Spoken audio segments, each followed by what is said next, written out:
So my experience with sporting stadiums is a very crooked one, and now I get to know the inside of my suffering. A lot of times I go to a new baseball stadium, sports stadium, which is what we can call it now. So I've been to a lot of different stadiums and I've seen a lot of different games, but almost all of them were baseball games for the MLB. However, I have seen a few minor league baseball games, and I will tell you, there's a lot less suffering, but there's also a lot less reward because you're not really seeing anything good. But it's definitely a lot less suffering to get in to a minor league stadium than to a major league stadium, so I'll include them in this video for reference. Now, almost all the time when we see a game, we go to Queens and we see a New York Mets game. That's actually pretty good because of the trains. It's quite a lot of suffering whenever we try to get out. It's like an absolute drained parking lot. So it's a mess to try to get out. But if you take the train, you can drive to Bayside and then take the train from Bayside and take it all the way out to Citi Field and then get in.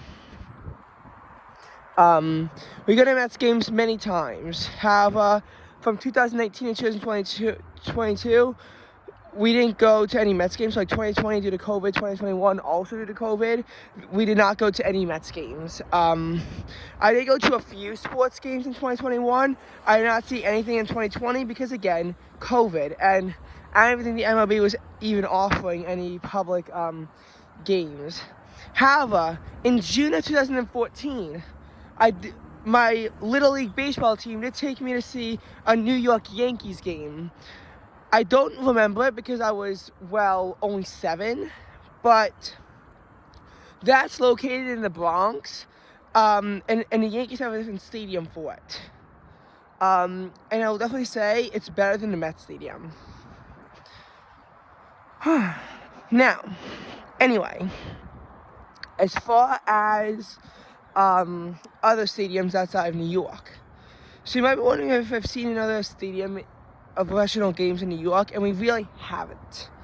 As a matter of fact, the NBA game was the first time seeing a game from another sport. However, I have been to another stadium. It's a complicated story, of course.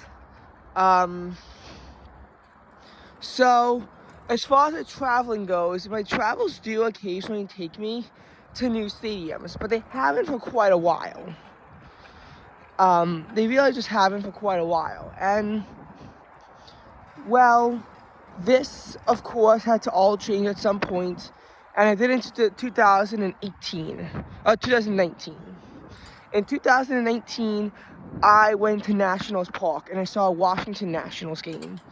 It wasn't a lot of suffering to get in because it was through camp, but it became a lot of suffering when I lost my group in the middle of a store.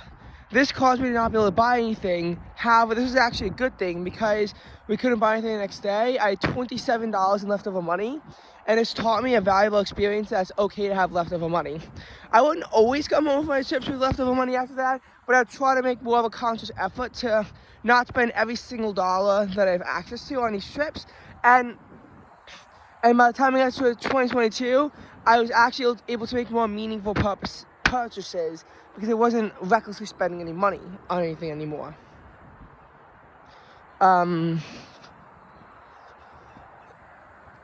So as far as 2019 goes, we saw the Nationals game. We didn't really see anything else besides just another Mets game. However, we did go to Fenway Park, but the Boston Red Sox were away that week. I did, however, get a magnet, and this magnet in particular depicted their 2018 World Series victory. When we went to National Stadium, I will say they won the World Series for the first time ever that year. I'm telling you, the Nationals are normally a bad team, but in the 2010s, they really stepped it up. They really wanted to get this World Series victory, so they clinched division multiple times. It made them seem like a good team. The only problem was that they couldn't actually get anywhere in the postseason. However, by 2018, even though they were only a wild card team, they were actually able to make a ton of inroads, and it was actually, just a good thing for them in general because now they won the World Series.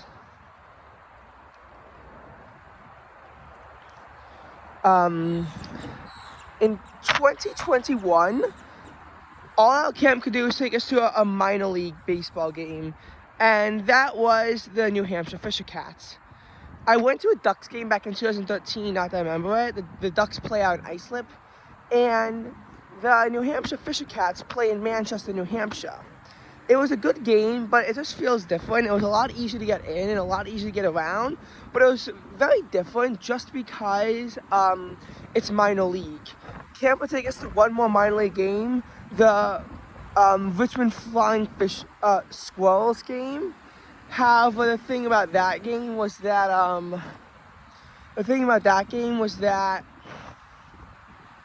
when we went to the Fisher Cats, they lost, and there was terrible baseball being played. They played in Richmond, of course. Okay, I'm not exactly seeing where my dad wanted me to go, so I'm just going to go back around. Now, in 2022, camp would take us to 2 new stadiums. Oh, I didn't tell you about 2021. We saw a Pittsburgh Pirates game. The thing about the Pirates is that they're a very small stadium, and our hotel was right across from where they were, so we just walked across the stadium. Normally on vacation, I wouldn't see them, but the Pirates are one of my favorite teams, even though they keep doing terribly. So as a result, you know. Oh, and by the way, the 2019 thing I promised I talked to you about, we went to Patriots Place. That's where the Patriots play, but again, no football because it was in late August. Anyway, as far as 2022 goes, camp would take us to 2 more Major League Baseball games. We would see the Toronto Blue Jays at Rogers Center, and then the Dodgers game at Dodger Stadium in Los Angeles.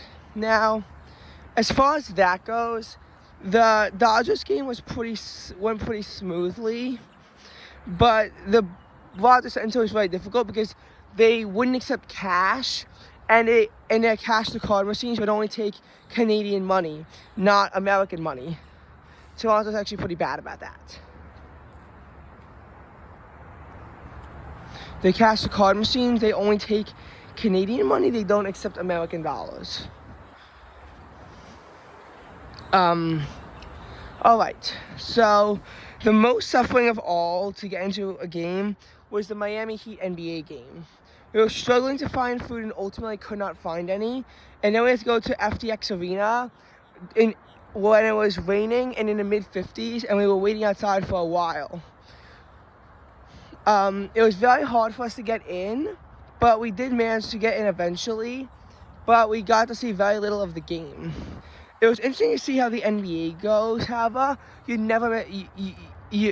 Once you're there, you're never missing out on the action because they score so quickly. But it really was not an enjoyable experience, so I'll definitely say that if I go to any other NBA games, I'm definitely going to try to go to one where you can just drive.